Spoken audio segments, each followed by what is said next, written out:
చూసి బయట ఉన్నాయి.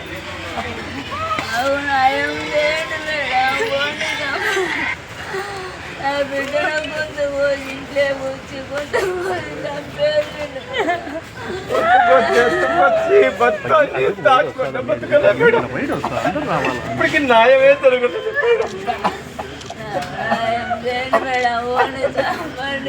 నా బిడ్డతో పాటు పోనీ సామాన్లు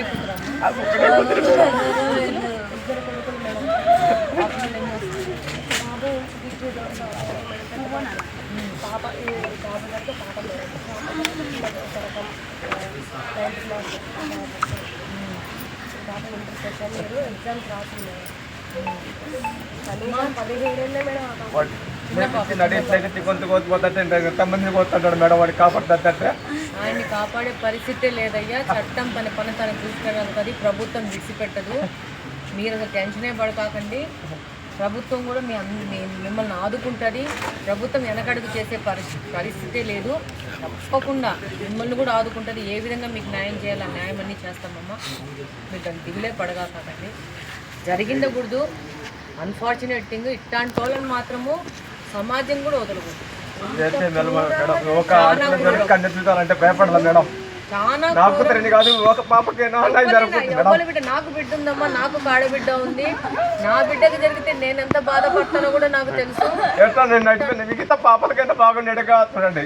ఇట్లాంటి మానవ మృగాలని వదిలిపెట్టే ప్రసక్తే లేదు. డెఫినెట్ గా మీకు న్యాయం జరుగుతుంది.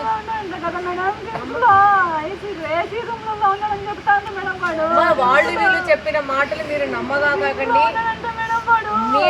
మీకు న్యాయం జరుగుతుంది అంతే. మీరు ఆ నమ్మకం మీద ఉండండి. డెఫినెట్ గా మా బిడ్డ ఎంతనో మీ బిడ్డ అంతనే. మీకు న్యాయం జరిగేది మాత్రం ఖచ్చితంగా జరుగుతుంది. చంద్రబాబు నాయుడు గారు కూడా మాట్లాడారు.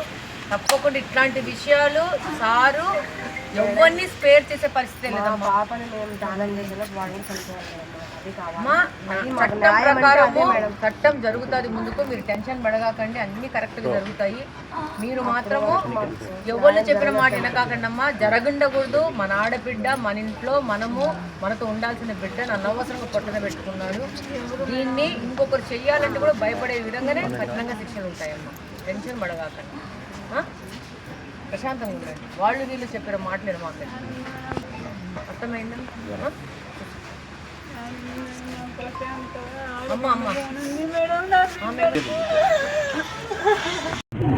ఈరోజు కడపలో కాజీపేటలో జరిగిన ఈ ఘటన అనేది సభ్య సమాజం ఎవరైనా కానీ ఖండిస్తారు. ఇలాంటి ఘటనలు అసలు జరగకూడదు సమాజంలో.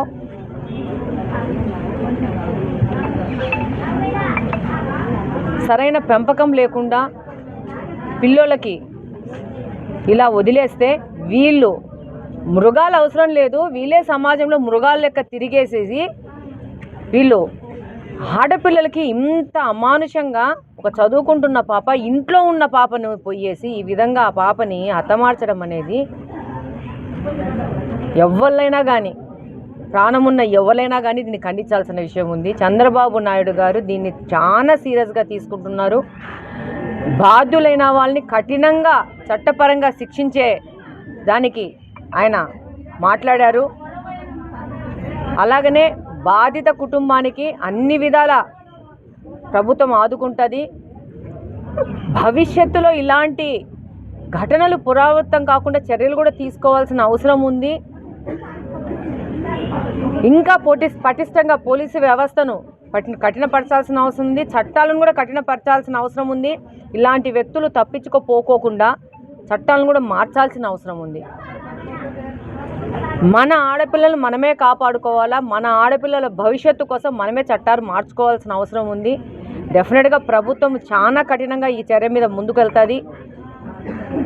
బాధితురాలి కుటుంబాన్ని కూడా అన్ని విధాలు ఆదుకుంటాము. చట్టపరంగా చర్యలు కూడా జరుగుతాయని సందర్భంగా తెలియజేసుకుంటాము.